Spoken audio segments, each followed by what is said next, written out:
Hi guys, good morning. On the way tayo sa marketplace ng Dagami Leyte guys.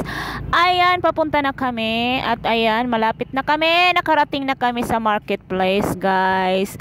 Ang una naming pupuntahan guys ay muna namin yung lagari kasi mapurol na guys. Ayan, naghahanap kami dyan ng amin pag-aanuhan para yan ay tumalim yung lagari. At ayan na nga guys, pupunta na tayo sa marketplace talaga, yung bilihan ng mga keme-keme kung ano-ano. Nagparking na nga at yan na nga, naglakad na nga si Waray, nagpa-video na nga si Waray. Ayan, naglalakad na siya at maghahanap na siya ng mga bibilhin niyang gulay, etc. whatever. Ayan na nga guys, dyan banda tayo mamimili, dyan banda, kasi andyan nga yung mga gulayan. Naghahanap ako dyan guys ng medyo mura, pero wala talagang mura, puro talaga mahal guys, Diyos ko Lord. At ayan na nga guys, ayan, hanap-hanap muna tayo. Ayan, dyan banda. Meron kasi ako dating binibilhan doon, kaso wala na.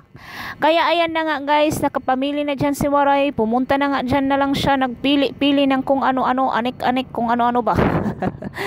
Ayan guys, pumunta kami ng maaga dyan sa market para hindi sa gabal. Pag mamaya pa kami pumunta guys, ay nako, ang dami ng tao. Ngayon, tingnan nyo, ang tahimik pa. Ayan, kunti pa lang ang tao guys.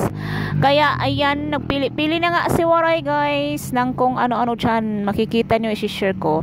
At ayan na nga guys, mga fresh yung mga gulay dyan at fresh din ang mga presyo. Charot. At ayan na nga, nagpipili-pili na ako. Tsaka ayan din, maraming nagpipili-pili dyan. At ayan na nga guys, pili-pili lang tayo hanggang mapili natin yung ating mga gusto. At ayan na nga, nakapagbayad na nga si Waray guys, pero nakalimutan niya yung carrots at patatas dyan. Charot. Kaya nagpili siya muna again dyan. Hindi ko na binidyo. At ayan na nga guys, pumunta naman ako dun sa murang bilihan ng mga ingredients ba. Yung 10 yung tumpok ba guys, panggamit lang naman namin sa araw-araw. Ayan na nga, pumili ako dyan guys ng luya, sibuyas, at saka siling green, at saka bawang, at saka asukal, monggo. At saka yan na nga, ayun na nga ang mga pinamili ko guys. Kaya nakarating na ako, kaya uuwi na tayo. Charot. Ang bilis naman talaga, uy. Ayan, di ko mahabol yung audio ko guys. Nag-audio lang ako guys dyan kasi maraming ang nagpapatugtog dyan guys. Baka makapirat tayo, charot. Ayun na nga, magdadrive na nga si Waray. Kasi nga magpupunta na siya dun sa yung last niyang bibilhin guys, yung chicken. Kaya let's go. Punta na tayo sa bilihan ng manok guys para makauwi na tayo. At ayan na nga guys, nakarating na nga si Waray dyan sa bilihan ng mga manok. Bumili ako ng 1 kilo dyan guys, pero yung isang buo is 200 plus, kaya yun na lang ang binili ko. Actually yung 1 kilo ay 175. At ayan na nga guys, natadtad na kuya, kinakatay na niya, charot. At ayan, nakauwi na si Waray sa bahay. I-share na natin sa inyo guys kung ano ang ating mga pinamili. Diyos ko, kunti lang ang nabili ni Waray sa 1,000 niya guys. Ayan na nga yung manok.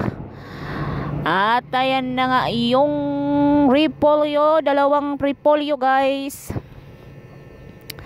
Tsaka 2 red pepper, 2 pipino. At ito pa guys, asin.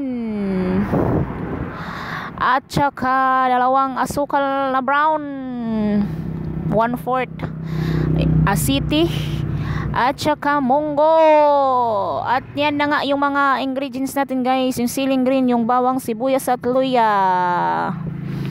Ayan, pinakita ko lang yun sa inyo guys. Especially guys, yung importante sa aking buhay, yung chlorine. Charot.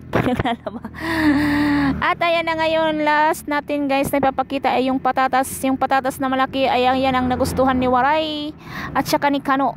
Yung patatas tsaka carrots malaki at saka malaki din ang presyo. That's it guys. Thanks for watching. Happy Friday to all. God bless you. Thanks for watching. Friday na naman guys. Happy Friday to everyone. God bless.